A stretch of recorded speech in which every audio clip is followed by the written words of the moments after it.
বৃষ্টি ভেজা সন্ধ্যায় কার না ইচ্ছে করে পিৎজা খাইতে, সেটা যদি আবার হয় ঘরোয়া পদ্ধতিতে পিৎজা। ইপিজেড গেট হতে একটু সামনে আসলে দেখতে পারবেন হালুয়াপাড়া মসজিদ আছে। এই মসজিদের সামনে অনেকগুলো ফুডকার্টের দোকান। এইখানে একটি দোকানের নাম হচ্ছে পাকঘর। এই পাকঘরের সাথেই হচ্ছে পিৎজা লাইভ স্টেশন। আর এই পিৎজা লাইভ স্টেশনেই তারা ঘরোয়া পদ্ধতিতে পিৎজা তৈরি করে, যেটা খেতে খুবই সুস্বাদু ও অনেক মজার। এইখানে আপনারা মন খুশি মতো পিৎজা মেক করে নিতে পারবেন। আর এইখানে যে শুধু তারা পিৎজা বিক্রি করে এটা কিন্তু না, এইখানে পাবেন বার্গার, পাস্তা, মিট বক্স, আরো অনেক কিছু।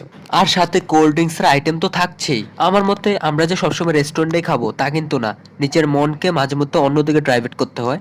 যেমন ঘরোয়া পদ্ধতিতে কোনো কিছু খাইলে কেমন লাগে সেটাও ট্রাই করা উচিত। আমার থেকে তাদের এই কাজগুলা অনেক বেশি ভালো লাগছে। এটা দেখার পর আমার কাছে মনে হচ্ছিল যে এটা মনে হয় আমার বাসায় মেক করা হয়েছে, আমি বাসা থেকে নিয়ে যাচ্ছি, এরকম কিছু একটা মনে হয়েছিল। আর হ্যাঁ, এটা কিন্তু কোনো প্রমোশন ভিডিও না, আর তারা আমাকে প্রমোশন করার জন্য টাকাও কিন্তু দেয় নাই। আমি আমার ডেইলি লাইফস্টাইলে যা করি সবকিছু আপনাদের কাছে শেয়ার করি। আমার ভালো লাগলে আমি সবকিছু আপনাদেরকে দেখাই। আর আপনাদের কাছে যদি ভালো লাগে তাহলে একবার হলেও ট্রাই করে দেখবেন। Thank you so much.